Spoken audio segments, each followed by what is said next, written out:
So let's talk about marketing for a church planter. Obviously, marketing is one of those topics that can be broad and can be very involved. And so there'll be other videos that really kind of take you deep into some of the marketing techniques and ideas. But let's look at it from an overview perspective of what church marketing looks like, or marketing for a church planter. I'll tell you that marketing really is essentially, it's about word of mouth, right? It's about getting the word out about your church. And so you're starting a brand new church. Your community may not know who you are. They certainly don't know what your church is about, who your church is. And so what you're trying to accomplish really is, let's lower the barriers. Let's be accessible. Let's be where we can be found. And so let's talk about marketing. From a perspective of marketing, really, you look at it, even the disciples, the people that Jesus called to follow him, some of the disciples became disciples only because somebody else told them about Jesus and connected them to Jesus. So when it comes to church marketing, that's what I would say is a perspective to have, is at the end of the day, everything we're doing is about connecting somebody else to Jesus. So what are some practical things we should consider? You have to have a website. And so when it comes to a website, there's lots of ways you can go with this. You can spend thousands of dollars. You can have some high-end developer develop this website that's custom built from scratch. And that's certainly an option for you. If you don't have unlimited funds, you consider maybe even scaling that down and looking at, there are several templates you can use, several different services for websites. We'll drop some of those in a PDF document for you where you can go back and look at those as well. But really, the website, when you're starting out, you're not going to have a ton of information, right? You may not have a location nailed down. You may not have service times nailed down. You may not even know exactly when your interest dates are going to be. You're just trying to get the word out that you're starting a church. But what is important in a marketing, from a marketing standpoint in a church website, I think from the very beginning, are a few things, right? Number one, your vision.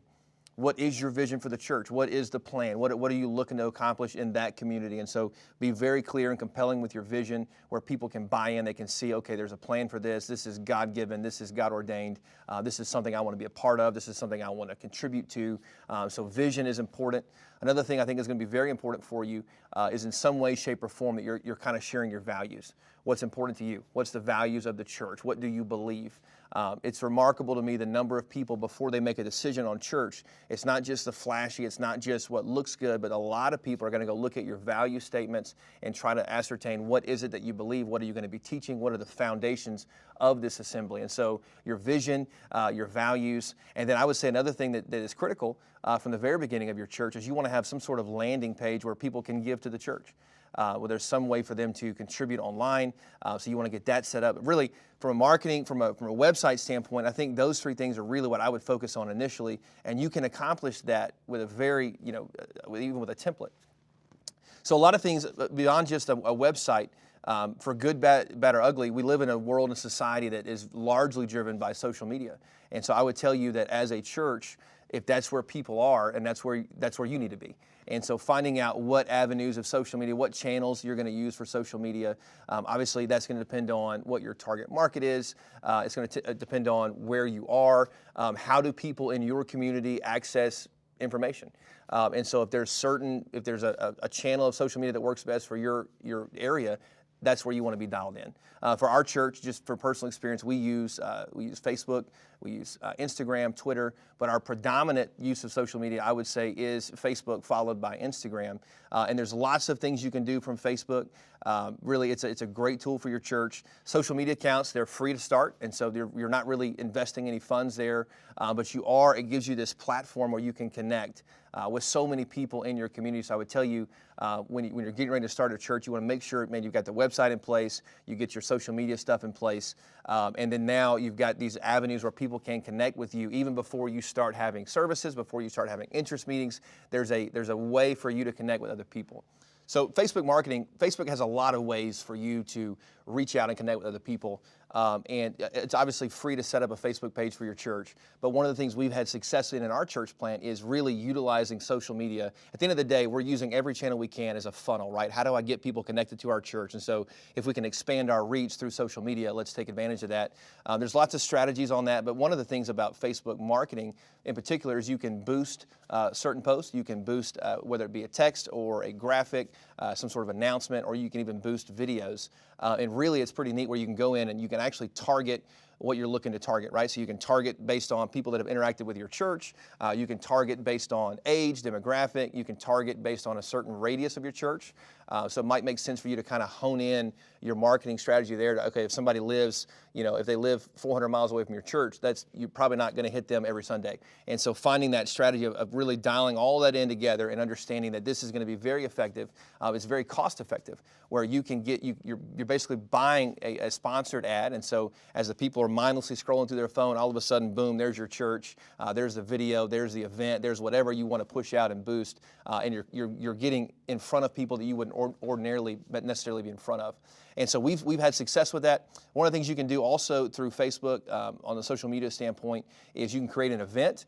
I don't know that I would create an event for every Sunday, but certainly your big Sundays, Easter, if you've got some sort of special Sunday you want to highlight that year, you can certainly create a Facebook event. We've done that for sermon series and other things as well. And one of the cool things about it, we've done a Facebook event for a sermon series, for example, and then you boost it. Well, then everybody that kind of interacts with that post, Facebook will tell you, especially if they hit like. And so if they like the post, what we've been able to do is, okay, we circle back to those people. We recognize, hey, this is someone that liked the post. They're showing at least some form of interest in this event that we're having at our church. And so then we can, as the pastor or someone on your team, you can reach out via social media messenger, and on the same channel they're interacting with you with, you can reach and send a message to them and say, hey, listen, I saw you're interested in our sermon series we're kicking off next Sunday. I would love to personally invite you. And it's just another way for you to tag in and have this personal touch with somebody that you ordinarily you may not run across. And so that's one of the things where like Facebook and social media is really, really good for that. Another thing you can do is, obviously create content for social media. There's a lot of things you can do there. You can spend a whole lot of money. You can have somebody manage that for you. I would say you don't want to overpost, if I could say it that way, because social media does give you the option to mute people or to hide people or even unfollow. And so if you're constantly filling up people's news feeds, there's a great chance that you're losing some of your effectiveness because they're going to hide you or mute you, just like you do for your mother-in-law and things like that. So social media is a great reach for you. It's an option. It's an awesome option for you to connect with your community. We've seen success with that in the social media platforms as well. Another thing you're going to have as you look into interest gatherings, you look into preview services, even special events, you're going to have print materials. And so I would encourage you, as you look at your print materials, you want somebody that sees, if they've seen you out in the wild, they've seen your social media accounts, they've driven by your church, they've seen some sort of signage somewhere, I would encourage you, make sure your print materials, make sure it matches. Or somebody can look at that, oh, that's a great church, I've seen that before. And so then what we talk about in our print materials is everything we're doing, we want to have some sort of way to connect it back to the church. One of the easiest things to do is you can include a QR code that somebody can scan, and it takes them to a landing page, it takes them to your website, it takes them to a social media page. Another thing, even if you just include your social media options where they can see that on the card, they can see that on the handout, or even your web address. And we've tried to incorporate that in everything that we do so that we're not just handing a flyer, not just handing some sort of information, but if the person I'm giving this to, if they want to know more, how do they access that information? So we put it right in their hands. And again, everything we're doing from a marketing standpoint is to lower the barrier of entry. We want to make it easier for people to find us. We want to make it easy for folks to connect with our church. And so there's lots of different ways to do that. You're going to have all kind of print needs. You're going to have announcement graphics. You may have invite cards. You could have connect cards, prayer request cards. There's all sort of stuff you can print. And we'll put in the resources on the PDF. There's lots of options to print stuff. It's actually cheaper than you think. You can print stuff online. There's several places that will do that, ship it to you. And it's very clean, looks very good, and it's not super expensive. Another strategy that you may consider is if there's a local print shop in your community, this really gives you a 2-for-1, right? It gives you a chance to get high quality stuff, but it gives you a chance to connect with somebody in your field. And you can build that personal relationship where maybe they can turn something around quick for you. But beyond that, you're making the connection, you're building relationships with somebody in your community that could end up coming to your church because they've been so involved. They're invested in your church. They've been involved in so many projects for your church. So I would consider that as well when it comes to printing your stuff and what you might need from a marketing standpoint.